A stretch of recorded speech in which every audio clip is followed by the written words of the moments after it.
নজর রাখবো পরবর্তী সংবাদে।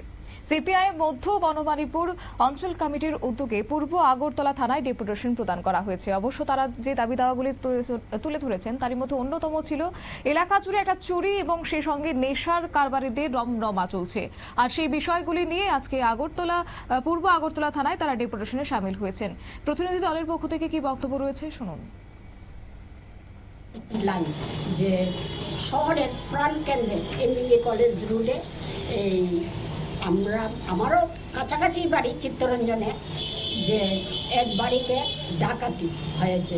তারপর আমরা পরক্ষণেই তাদের বাড়িতে যাই, আমাদের নেতৃত্ব সহ অমল চক্রবর্তী সহ তাদের বাড়িতে যাই, পরিবারের লোকজনের সঙ্গে দেখা করি এবং দেখা গেল কিটা যে তাদের বাড়িতে 12টার একটা আগের দিন তাদের বাড়িতে একটা শ্রাদ্ধ অনুষ্ঠান গেছে, ওনার মালিকের মার শ্রাদ্ধ অনুষ্ঠান গেছে। তারা 12টা সাড়ে 12টার সময় ঘরে ছিল। তারপর তারা পেছনের বাড়িতে সব ভাইয়েরা মিলে ঘুরে ভোর 6টার সময় তাদের ঘরের যত গয়না অলঙ্কারাদি এবং টাকা পয়সা সব একদম ঘর উলট পলট। তাহলে আমি এটাকে আমরা কি বলতে পারি যে শহরের প্রাণকেন্দ্রে এরকমভাবে একটা বাড়িতে লুটপাট হয়ে গেল। কিন্তু হয়েছে কাজটা কিন্তু মঙ্গলবার দিন ভোরবেলা, সোমবার দিন রাত্র 12টার পর। এখন পর্যন্ত অপরাধী ধরা পড়ছে না। আর আমরা সত্তর যাতে অপরাধী ধরা পড়ে তার জন্য আজকে থানাতে ডেপুটেশন নিয়ে এসেছি। আর এছাড়া পাশাপাশি যেমন আপনারা জানেন যে স্মার্ট সিটি কথায় মুখ্যমন্ত্রী না, তাদের মন্ত্রী সবাই রতনলাল কইতাছে তাদের ছেলেরা জিনিয়াস সব আমি যদি দৈর্য নেই, কিন্তু আমাদের যে স্মার্ট সিটি শুরু হয়েছে এমবিবি কলেজ থেকে, শুরুটাই হয়েছে এমবিবি কলেজ থেকে। ওই যাত্রাতে বিকালের দিকে বয়স্ক লোকরা ইভিনিং ওয়াকে যেতে পারে না, এত নোংরা কাজ হয়, ছেলেরা ড্রাগস নিতেছে, নেশা করতেছে, এইগুলি আজকে দীর্ঘদিন ধরে চলতেছে।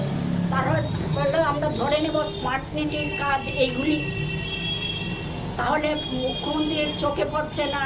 ওইখানে সাংসদ আছে রাজীব ভট্টাচার্য, বিজেপির সাংসদ, ওনার চোখেও কি ধরা পড়ছে না? উনি তো ওই এলাকারই বাসিন্দা।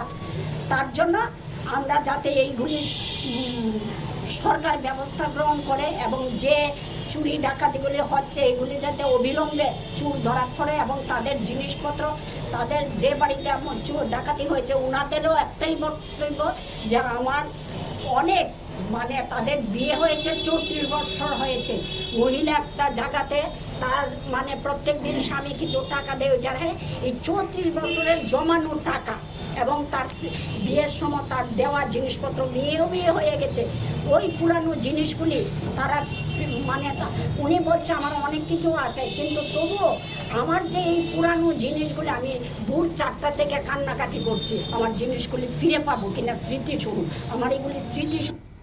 আপনারা শুনলেন তাদের বক্তব্য। অবশ্য এলাকা জুড়ে সাম্প্রতিক সময়ে ডাকাতি এবং চুরির ঘটনা ঘটেছে, তবে সেক্ষেত্রে অভিযুক্তরা এখনো পর্যন্ত অধরা রয়েছে বলে অভিযোগ তারা তুলেছেন এবং অনতিবিলম্বে এই সমস্যাগুলির যেন সমাধান করা হয় এবং অভিযুক্তদের চিহ্নিত করে কঠোর শাস্তি যেন দেওয়া হয় সেই দাবি তুলে আজকে তারা ডেপুটেশন প্রদান করেছেন। নিয়ে নিচ্ছি ছোট্ট একটি বিজ্ঞাপন বিরতির সঙ্গে থাকুন।